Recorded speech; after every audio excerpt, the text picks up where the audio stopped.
सबसे पहले ब्रिटिश सरकार ने 1945 में कैबिनेट मिशन योजना लाया।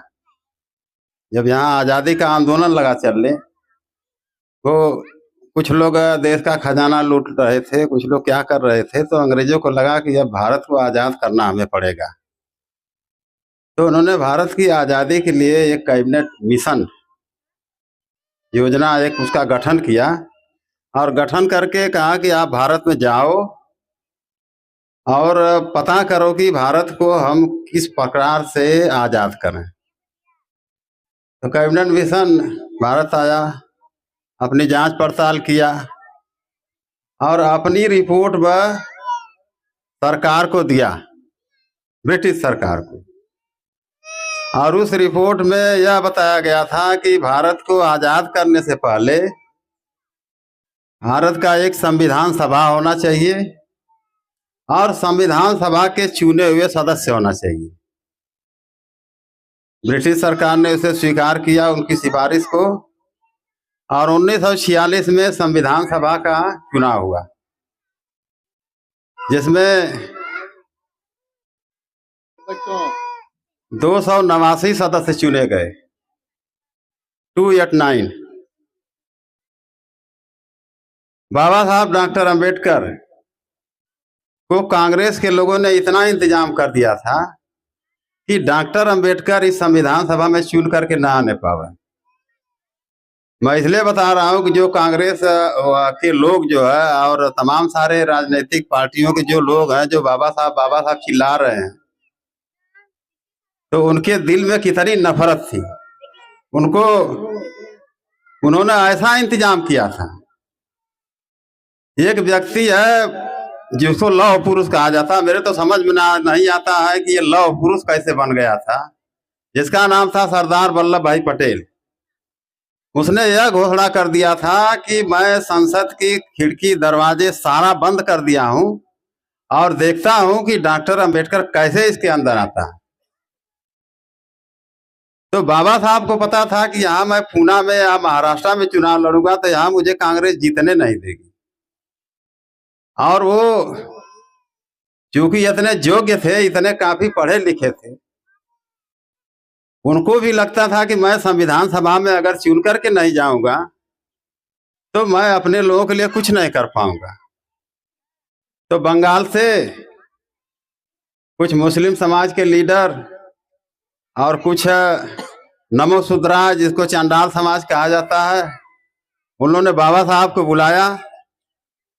क्यों बुलाया? क्योंकि वहां कांग्रेस की सरकार नहीं थी, वहां दूसरे दल की सरकार थी।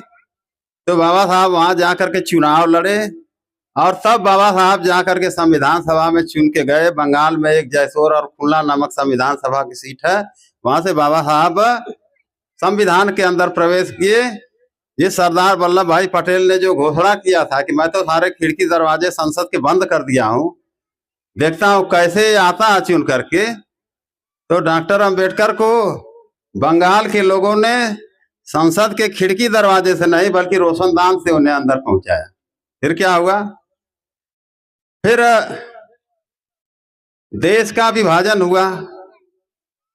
13 अगस्त सन 1947 को पाकिस्तान अलग हो गया और कांग्रेसियों ने इतनी बदमाशी किया कि जो बाबा साहब की चुनी हुई संविधान सभा थी, जहां से वो चुन करके आए थे, जीते थे, उसको उन्होंने पाकिस्तान में दे दिया। और बाबा साहब को इन्होंने कहा कि भाई अब तो आप पाकिस्तान के संविधान सभा के सदस्य हो, अब यहाँ क्या करोगे? बाबा साहब बड़े चिंतित हुए, इतना उन्हें परेशानी खड़ी हुई। फिर वो गए ब्रिटिश गवर्नमेंट के यहाँ, जा करके उनको इस ढंग से समझाया कि आप मुझे ये बताओ, 389 सदस्यों में एक भी हक वंचित समाज का मेंबर नहीं चुना गया। एक मैं चुना गया था किसी तरीके से, और उसको भी आपने विभाजन करके पाकिस्तान को दे दिया। तो भाई मैं तो पाकिस्तान में नहीं जा सकता हूं, मैं तो यही भारत में ही रहना चाहता हूं। लेकिन मैं आपको बताना चाहता हूं कि जिस साइमन कमीशन की रिपोर्ट है जो आपने पहले भेजा था, जो लॉर्ड लिनलिथगो कमीशन की जो रिपोर्ट है, उस रिपोर्ट को आप पहले पढ़ो, उसमें क्या लिखा हुआ है। Simon commission, Lord Linlithgow commission ने उसमें स्पष्ट लिखा हुआ था कि भारत में जो हक वंचित समाज है, जो दलित समाज है, उनकी संख्या इतनी अधिक है, इतनी अधिक संख्या है कि उनका बिना राय लिए हम अपने संविधान में किसी भी प्रकार का संशोधन नहीं कर सकते हैं। और आज आपके 289 सदस्यों में एक मैं चुन करके आया, मुझे आप पाकिस्तान भेज रहे हो, तो आपका संविधान किस आधार पर बनाओगे? उसको कैसे संवैधानिक मान्यता दिलाओगे? अंग्रेजों को समझ में आया कि ये तो बहुत गलत किया कांग्रेस के लोगों ने। तो फिर गांधी, नेहरू, गांधी, नेहरू और सरदार वल्लभ भाई पटेल को अंग्रेजों ने इंग्लैंड में तलब किया और इतना इनको फटकारा कि तुम लोग आजादी के लायक नहीं हो, तुम लोग झूठे हो, तुम लोग षड्यंत्रकारी हो। जा करके डॉक्टर अंबेडकर को अपनी किसी भी संविधान सभा की सीट को खाली करा करके, जब तक इसको संविधान सभा में चुन करके नहीं भेजोगे, तब तक मैं आपके देश को आजाद नहीं करने वाला हूं। तब वो मजबूर होकर के कांग्रेसियों ने पूना में एक उनका ब्राह्मण जीता था, उसका नाम बैरिस्टर जयकर था, बैरिस्टर जयकर से इस्तीफा दिलाए और इस्तीफा दिला करके बाबा साहब को तो फिर दोबारा निर्विरोध संविधान सभा में चुन के भेजा गया। इसमें कोई कांग्रेस की दरिया दिली नहीं थी, इसमें अंग्रेज नहीं रहते, अंग्रेज इतने टाइट नहीं रहते तो वो ऐसा नहीं करते। और फिर नेहरू को प्रधानमंत्री बनना था, उनको भी चिंता था कि अगर अंग्रेज कुछ दिन और हमारे देश को आजाद नहीं करेंगे तो हमारा जो प्रधानमंत्री का सपना है वो खत्म हो जाएगा। तो फिर बाबा साहब को संविधान बनाने का मौका मिला। वह भी संविधान बनाने का मौका कैसे मिला? इसको भी कांग्रेस के लोग कहते हैं कि हमने उनको ड्राफ्टिंग कमेटी का चेयरमैन बनाया। ड्राफ्टिंग कमेटी का चेयरमैन बनाने के पीछे भी एक कहानी है। उस कहानी का नाम है कि जब संविधान बनने की प्रक्रिया शुरू हुई तो नेहरू चाहते थे कि नेहरू को चूंकि पता था कि हमारे देश में तो कोई ऐसा व्यक्ति है या नहीं जो संविधान को बना सका, तो उनकी बहन थी एक, डॉक्टर विजय लक्ष्मी पंडित उसका नाम था, वो अमेरिका में राजदूत थी। उसको उन्होंने चिट्ठी लिखा और चिट्ठी लिख करके कहा कि आप जो है सर आइवर जैनिक हैं अमेरिका में, जो 6 देशों के संविधान विशेषज्ञ हैं, आप उनसे जा करके मिलो और हमारी बात उनको बताओ। विजय लक्ष्मी पंडित गई, सर आइवर जैनिक से कही कि भाई भारत के प्रधानमंत्री अपने देश का संविधान आपके हाथों लिखवाना चाहते हैं, क्योंकि आप 6 देशों के संविधान विशेषज्ञ हैं। सर आइवर जैनिक ने डॉक्टर विजय लक्ष्मी पंडित से बताया कि मैं 6 देशों का संविधान लिखते समय आपके देश में एक विद्वान से मैं बार बार परामर्श लेता था। मैं 6 देशों का संविधान लिखते समय आपके देश में एक विद्वान से मैं बार बार परामर्श लेता था, बार बार राय लेता था।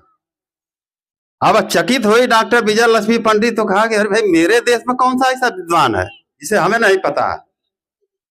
तो उन्होंने बताया कि आपके देश में डॉक्टर वी.आर. अम्बेडकर, मैं तो सिर्फ 6 देशों का संविधान विशेषज्ञ हूं, लेकिन डॉक्टर अंबेडकर आज के डेट में जिन देशों ने अपना संविधान स्वीकार किया है उन सारे देशों के संविधान के विशेषज्ञ हैं।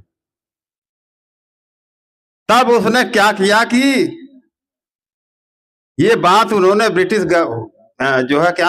गवर्नमेंट को भी बताया। सर आइवर जैनिक की बात जो है ब्रिटिश गवर्नमेंट के यहाँ जब पहुंची तो ब्रिटिश गवर्नमेंट जो है उनको इतना दबाव डाला कि बाबा साहब को कांग्रेसियों ने मजबूरन ड्राफ्टिंग कमेटी का चेयरमैन बनाया। आप इस बात को समझ लीजिए, अगर वो बाबा साहब के हितैषी रहते तो कांग्रेस ने अपनी सरकार में बाबा साहब को भारत रत्न नहीं दिया। इतना लंबा उनका शासन था कि उनको भारत रत्न नहीं दिया। ये तो मानवर कांशीराम साहब जैसे और बहन कुमारी मायावती जैसे इन लोगों ने आंदोलन चलाया, तब जाकर के उनके मरने के बाद तो बाबा साहब को भारत रत्न का सम्मान मिला। तो अब 26 नवंबर सन 1949 को संविधान बन के पूरा हो गया, जिस दिन हम संविधान दिवस मनाते हैं। 15 अगस्त सन 1947 को भारत को आजादी मिली। आजादी का मतलब क्या है? भारत इंडिपेंडेंट बना। इंडिपेंडेंट का मतलब स्वतंत्र हुआ। लेकिन भारत स्वतंत्र जरूर था, लेकिन इंडिपेंडेंट होने के बावजूद भी वह डिपेंडेंट था। डिपेंडेंट का मतलब होता है कि दूसरे के ऊपर निर्भर था, क्योंकि अंग्रेजों ने अंतरिम आजादी दिया था। अंग्रेजों ने स्पष्ट कर दिया था कि जब तक आप अपने देश का संविधान बना के नहीं तैयार करोगे, तब तक हम आपको पूरे तौर तरीके से आजाद नहीं करेंगे। तो संविधान बनना शुरू हुआ, बाबा साहब संविधान लिखना शुरू किए। तो फिर जब संविधान बन के तैयार हुआ, तब अंग्रेजों ने या जो है इनकी जो नेहरू की जो कैबिनेट थी, वो सारे लोगों ने मिलकर के 26 जनवरी सन 1950 को बाबा साहब डॉक्टर अंबेडकर ने पार्लियामेंट के अंदर भारत के राष्ट्रपति डॉक्टर राजेंद्र प्रसाद के हाथ में उन्होंने संविधान सौंपा, और उस दिन से संविधान का शासन शुरू हुआ। भारत संघों का गणराज्य बना। जितने बड़े बड़े छोटे छोटे रियासतें थी, 560 रियासतें, 562 रियासतें थी, सारे रियासतों का एकीकरण किया गया और भारत जो है संघों का गणराज्य बना।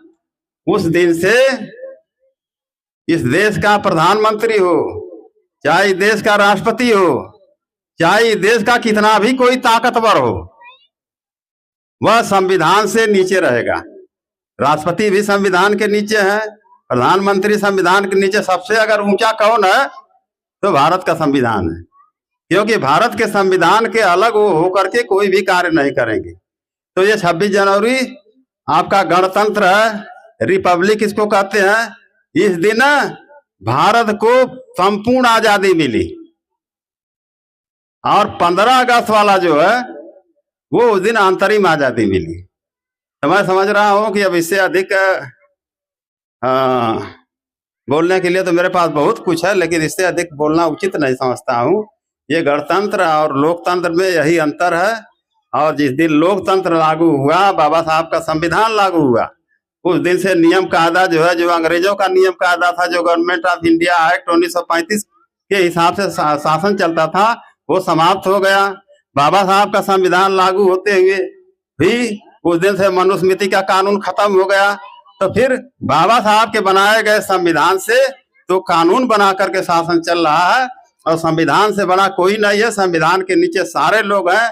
ऐसे संविधान को हमारे पढ़े लिखे लोगों को पढ़ना चाहिए, जानकारी रखना चाहिए। इससे समस्या ये होती है कि जो राजनीति में जो गलत लोग जाते हैं चुन करके, जब गलत लोग जाते हैं तो हमारे संविधान के लिए छेड़छाड़ करते हैं। और इसका कारण है मेरे समझ से कि लोग संविधान में अपने हक अधिकारों के बारे में नहीं जानते हैं। जिस दिन लोग संविधान में लिखे हुए बाबा साहब के जो उन्होंने लिखा है, जो आपके हक अधिकार सुरक्षित किए हैं, जिस दिन आप संपूर्ण रूप से जान जाएंगे, उस दिन से आप गलत राजनीतिकों को चुन करके नहीं भेजेंगे, बल्कि आप सही राजनीतिक को चुन करके भेजेंगे। जब हो जाएंगे तो आपके विकास के, आपके हक अधिकार के लिए वो संविधान के हिसाब से शासन चलाएंगे, तब आपको आपका अपना हक अधिकार मिलेगा। बहुत बहुत धन्यवाद। जय भीम, जय भारत।